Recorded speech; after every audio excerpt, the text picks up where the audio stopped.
The whole point of Street Fighter 6 is that everything has a counter, but there's no way that you could juggle every option all at once. Street Fighter 5, there's a lot of situations where you're just in a bad situation. Like there's no counter. Where Street Fighter 6, everything has a counter, except for the fact that you gotta be on. Street Fighter 6 feels much more about just like understanding what the opponent wants to do. What is up? What is up? What is up? Boom. Oh wait, hold on. I don't have my gamer lights on. What's going on here? I knew there was a problem here. So yeah, Street Fighter 6 beta happened this weekend, and unfortunately, like I mentioned before, I didn't get to play too much of it because of the regional finals. I had responsibilities. I was on the clock Friday. I had to even focus on not playing even more on Saturday because of the regional finals tournament. Then I had to lose, not get into Capcom Cup. Then finally Sunday morning, I got to boot up and play, and people are a lot better. Coincidence? People were pretty good at Street Fighter 6, it felt like. But I only got to get one day of real juicy gameplay in. I did like 5 hours on stream. Then I played more ranked off stream. I did ranked off stream, and I had a lot of fun actually playing ranked. Did my placement matches off stream, got plopped into Diamond, and it was fun. I do feel like I got to understand the game a little bit more in this beta than the previous one. You could really see how the mechanics are coming together. Like people understood a lot more this time how drive is the thing that facilitates everything. Without drive meter, you kind of don't have any offense, you don't have any Oki, you're just playing the most basic of nooch. I mean, it's still satisfying nooch. I don't want to use the word dry, but it doesn't have too much sauce on it. You know, it's the fundamentals. Without drive meter, even if you get Oki, you don't really get anything besides literally a chain jab sequence or a throw, because you don't have plus frames on anything except for maybe like one button. One button will have like a +1 situation, but it's not even a true tick throw. Like there's no true tick throws without drive rush to increase your plus frames on enhancing your normals. Yeah, Luca's a +1 medium, and Jamie has his standing medium is +1 as well. So Jamie's medium is +1 stand medium, but because you can't special cancel it, you can't DI cancel it either. So if you're pressuring, it becomes bait for drive impact because you can't DI on reaction, or you can't DI at all. It locks you out, right? So if you're trying to do stagger pressure or stand medium, there's a risk there where if they were already in the middle of a drive impact, you kind of get smoked. But people were much more familiar with these mechanics for sure during this playthrough. One of the big takeaways for me was, dude, Guile. Guile was a problem. I felt like he was going to be a problem in the first beta, but everyone sucked, right? It could be my perspective from playing Jamie, and I think Jamie might require more specialty to counter Guile, or like any kind of projectile character. Jamie's anti-fireball moves are generally guesses. He does have EX dive kick, and once he gets level 1 drink, which can be made plus. So he does have ways to like quickly jump, dive kick, alter his jump arc to get over fireballs. His EX kicks, also his kick move, which he gets in level 2, the breakdancing kicks, it's also projectile invincible, but it's so slow on startup, you will never be able to use it on reaction to a sonic boom. It just will not work. So I really was feeling the pain against Guile. I was really feeling it because DI is also a counter to projectiles, and I believe against slower projectiles like Ryu and Ken, there are times where you can actually react to the projectile and activate DI and punish them. But with Guile, that's not happening. You're guessing. And then parry is another option to counter fireballs potentially, right? So if you block sonic booms or block projectiles, there's no chip damage without burnout, but what they chip away at actually is your drive meter. And based on what we've already discussed, the drive meter is already so important that you have to preserve that at all costs. Like, it's so important for your offensive and defensive capabilities and just playing the game that the chip on drive actually really matters. So you can parry instead. Parry will actually, it'll take a half bar drive meter, then restore it, but you don't get any frame advantage from parrying. And if you perfect parry, I noticed it was kind of weird to perfect parry the booms, because if he's doing like boom to boom, you perfect parry one, and it's very easy to accidentally buffer a dash, is what I've noticed. So I would often accidentally dash after a perfect parry, because you don't even know for sure when you're gonna get it, because the timing is pretty tight. I'm sure with practice I can get it more reliably, but you know, I'm aiming to potentially perfect parry every time I parry something, and I would accidentally get perfect parries, and then I would get a dash out of it, and I would just run to the next boom. Or when you perfect parry and you just walk forward, perfect parry on a projectile, it doesn't activate the big slowdown. It just immediately cancels out block stun. So you're able to act immediately out of it. So one thing that I'm thinking is like, okay, if I can master perfect parry and walk and block, you can gain a lot of ground. Or you can do things like OS perfect parry, which I still haven't played with. So you can do perfect parry, hold up forward potentially. If they throw another boom and you perfect parry, you're gonna get a perfect jump right over the boom. There's things that could be improved, but it feels like Guile is kind of overtuned because the projectile game is super strong. But on top of that, his normals, what the hell? His normals are so good. Even once you get close to him, he has more range than you. I'm sorry, I don't know who you are, what character you're using, but he has more range than you. His low forward goes full screen. His sweep target combo leads into a full combo. His low forward can counter hit, confirm to flash kick for an easy knockdown. His flash kick has like full screen range. Jamie versus Guile is trash. I don't know how Jamie's supposed to win that shit. I don't know, man. That's all I played. So I could tell, I was like, oh, this is a bad matchup. So obviously my perspective is very skewed on Guile right now because I only play Jamie. Guile is actually the character I want to play. His bazooka knee, his Sobot kick, and his upside down kick are all like crushing low normals, and Jamie's best normals were lows. So I finally got close enough to poke away with my crouching medium kick on Guile, and then he would just destroy me with like Sobot kick and bazooka knee and upside down kick, and I was like, okay, so I finally get in range to press my buttons, and none of my buttons work on Guile. I was like, okay, gotta approach it differently. So Guile was definitely the standout character to me. The last beta, the character that stood out to me actually was Jury. I feel like Jury was extremely good in beta 1, and in beta 2 I feel like the Guile players got it together. Some people were starting to complain about the game. I did hear some more criticisms about the game, saying it's kind of stale or not that fun. I think the thing about Street Fighter 6 is that it has a very strong universal mechanic system that makes the game a baseline level of engaging and fun for players at all levels. I think that's one of the big successes with Street Fighter 6 that I see so far, is that no matter if you're a beginner or a pro, there's strong universal mechanics with the drive system that you will engage with and have a fundamental mini game to focus on at all levels. Everyone is sharing this experience, and I feel like with Street Fighter in the past, the game was so different across different levels that you would get vastly different experiences depending on how strong of a player you were and how invested you were in the game. Sometimes it's hard to enjoy a game until you reach a certain threshold of skill, and you have to like dedicate yourselves to studying, learning certain mechanics, learning combo systems, learning matchups. You have to learn so much before it starts becoming engaging in a lot of fighting games. And I think Street Fighter V suffered from that, because Street Fighter V is so basic in a lot of ways that the fun from it comes from mastering the spacing and the optimization and the matchups and conversions or one hit confirms. Like the things that make Street Fighter V fun, I think require you to be very good at the game. And I think that makes the game very much less engaging for people at a lower level. And I think that's why you see so many people hating on the game for sure, even in its current state. It's difficult to get to the level where you feel engaged and you're actively making decisions, where a mechanic like drive rush, drive impact, like that's immediately, you're making decisions immediately that have consequence. And they're both powerful to implement, but also fair, and you can counter it and you feel powerful countering it, right? So no matter how good you are or how bad you are, drive impact is the mini game within the game where you're playing the game. You're having fun with it right away. Like it doesn't take an expert to know, like when they do drive impact, you drive impact back and you fuck their shit up, right? Like that is such a visceral and easy to latch onto mechanic where no matter how invested you are in the game, you have something to have fun with. And it makes every moment of the game have consequence, because you can never just rest on your laurels, right? You can never just sit there and hold down back. You always have to be on the entire time. Even though there's no like strong comeback system, you can definitely more easily sit on a lead in this game.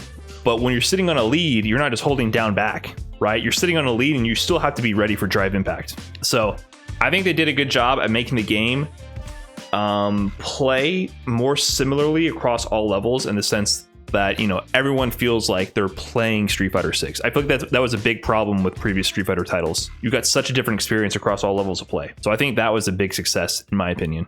DI, I still felt like DI was difficult to react to in certain situations. When people are very good in their corner at mixing up their offense and utilizing the drive system, throw pressure, and then just block strings into DI, I would still get clipped by that here and there. even when there's situations where it should be clearly reactable. So that's still going to take time. I saw a lot more complaints on Twitter about people complaining about the DI mechanics. But yeah, everyone's making the DI tweets still. You would think it would have been better after the first beta, but I guess a lot of people, this was also their first time playing Street Fighter 6, and I still enjoy the balance of it. As a lot of people were suggesting that the drive impact being 1 bar was still too much. I don't know. To me, the only thing that I feel about drive impact, I don't have strong feelings about its strength right now. Like, I can foresee a future where drive impact is totally fine the way it is, because like I said, technically you can always counter it. And the whole point of Street Fighter 6 is that everything has a counter, but there's no way that you could juggle every option all at once. That's the entire point of the game. It's the mental stack version of Street Fighter. Street Fighter 5, there's a lot of situations where you're just in a bad situation. Like, there's no counter. You are just in a horrible situation, and it's more about mitigating risk reward to minimize how much shit you eat, or go for a hard read defensively to escape the situation. Where Street Fighter 6, I don't think it's as much about mitigation of risk reward, because everything has a counter, except for the fact that you gotta be on. Like, to exert offense, they have to spend resources. To keep the momentum going, they can do something that can be countered, right? Street Fighter 6 feels much more like actively making decisions, but it's less about calculating risk reward. Where I feel like Street Fighter 5 is very heavily about calculating risk reward. It's about game knowledge, it's about calculating risk reward. Street Fighter 6 feels much more about just like understanding what the opponent wants to do. More of a mental game. I don't know if that's the word I would use. I think Street Fighter 5 is very much a game knowledge type of game, where Street Fighter 6 seems much more of an active, you're trying to predict their next play more often. It's about the mental stack, right? What are they trying to distract you with? What are they actually trying to do? You could react to everything theoretically, but you're human, so you're going to make mistakes. Yeah, Street Fighter 5, I do feel like you had to do so much more homework before you felt like you were playing the game. Like, think about the reason why they made there's no plus on block normals, right? In Street Fighter 6, if someone is pressuring you and they're not spending meter, you press jab to counter their offense. In Street Fighter 5, there's tons of different moves that are plus, some are negative, and you have no way to know without going to training mode and looking at the frame data which moves are plus or not. Which I think is fine. Like, I don't mind that gameplay. Like, I like Street Fighter 5, but I can understand why someone who is not invested in the game might be like, oh, I don't feel engaged with this, because how am I supposed to know the right answer? I have to go do homework to know the right answer. Whereas with Street Fighter 6, it's like, oh, if they did a drive rush into the button, they're plus. If they drove rush into my grill, they flashed green, they was, you know, they swooped up into my grill and they pressed a button, I know that button is plus. And if they didn't do that, 9 times out of 10 that button is negative. And if it is plus, it's going to be just like +1 and not lead to a tick throw. So I think they're leaning much more on universal mechanics and universal systems to help you understand how offense and defense should be played. Tekken is 1000% more like that though, so I don't feel like it was overkill in Street Fighter 5. I think with Tekken, with the way they counteract the fact that you have to know so much frame data in 5 and how that could be a turnoff to some people, is that Tekken also has tons of strings, and Tekken also just has a lot of cool stuff you can do with mashing. So you can just mash in Tekken. I really think Tekken just looks cool, feels cool, great graphics, great soundtrack, sick characters. I think Tekken just has a lot of cool shit you can do as a beginner, and you can kind of just fumble your way into learning the game. Like, I played Tekken when I was 10 years old, bro. Like, I figured out how to do Death Fist with Paul. I didn't know how to play Tekken, but I figured out how to do Death Fist. I saw it, and it was like Tekken 3. They showed one of the, if you don't press start on the menu, it'll just start playing demo footage of the game. And I saw Paul do like a giant punch, and I went to this, I actually paused the game and saw the move list and saw Death Fist, and I pieced together how to do that move, and that's how I played the game. And 20 years later, that's still how I play the game. So I think Tekken is very good at just having a lot of interesting things happen for beginners. It's interesting you mentioned that. I think Street Fighter 5 was like not the best game for a lot of people because it was also so simple. Mashing isn't that great. it's like, it's not that cool. Mashing in Tekken is way cooler than mashing in Street Fighter 5. So like, you're already kind of being funneled into learning the actual fundamentals of the game because it's kind of a more streamlined experience. But then to learn those fundamentals and learn the strings, then you have to go do homework. I feel like Street Fighter 5 is telling you like, hey, this game is so simple. Just go to training mode and learn the moves. But no one wants to do that. No one wants to do that. So I feel like that was the big gap with Street Fighter 5. Like, it was so simple. Hey guys, the game is so simple. All you gotta do is go to training mode and learn the frame data for these 20 moves per character. And then you lost everybody. Go do your homework first, right? So I think Street Fighter 6 is addressing that problem by just making it the universal mechanics. But they're still leaving the depth for the matchups, you know, the optimization with characters. Like, I think they've drawn a good balance of having the sauce per character. I don't know, I did see some complaints. Some people were complaining that Street Fighter 6 might be a little dry. I did see the complaints that people were saying the game is a little too basic beyond the universal mechanics, which I don't know if I agree with. Some people were saying that since you are forced to use the drive system, it doesn't allow enough flexibility. I think there's a lot of things to optimize because there's so many system mechanics that I think it'll take a long time. Right, I think there's some fundamental mechanics like parry. Parry you can always optimize. Like, parry will always have a high ceiling, so there's always going to be something to improve there with something like parry. But there was like a basic flowchart you could see develop. People would basically get a knockdown.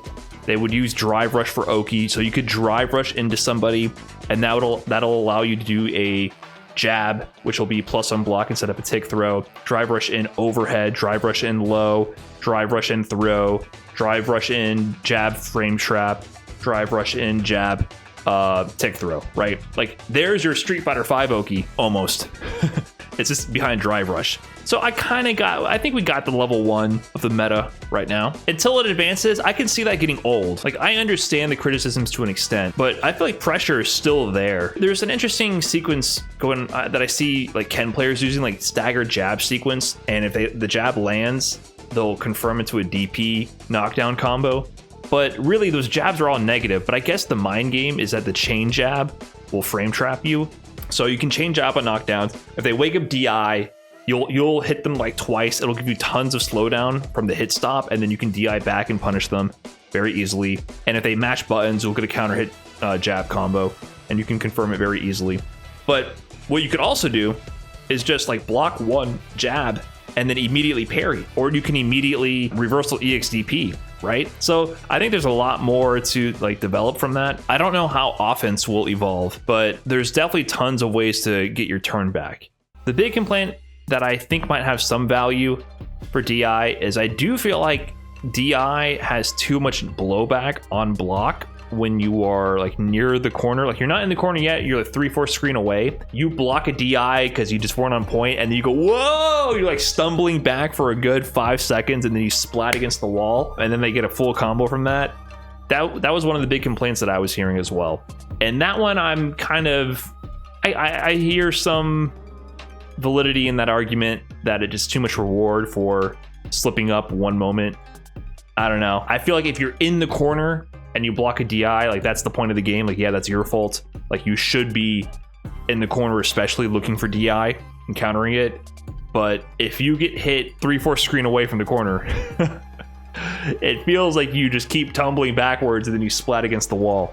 So that to me is a little like, maybe it's a bit too much reward. Like, maybe you should earn the corner first, and then the DI, even on block, gives you that much reward. So once you get to the end of the day, I hit what they're going for. You should always keep DI in your brain. So I don't have any hard opinions on that, but I can kind of see an argument for toning down the blowback on block. Fireballs do currently feel extremely strong.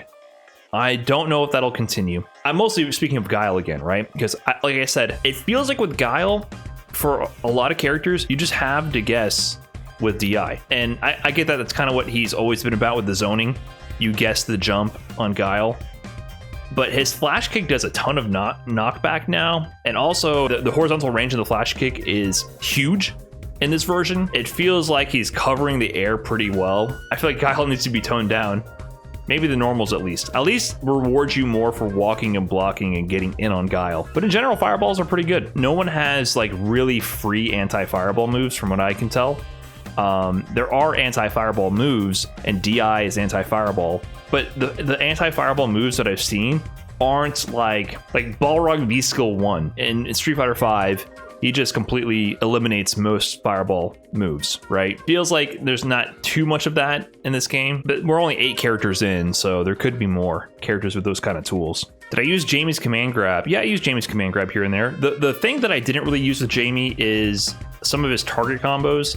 I saw Shine using Jamie effectively and using target combos to confirm things with. I didn't use a lot of his other level 4 moves. I didn't have enough time to lab him and optimize him. I went in raw basically on the last day. It was essentially day 4 for me of beta 1. So I kind of just played with the basics that I knew. Yeah, it was a good time. I enjoyed the beta. I think overall everyone had a lot of fun. I see people bemoaning not having Street Fighter 6 for another 6 months, but we'll be okay. We'll make it.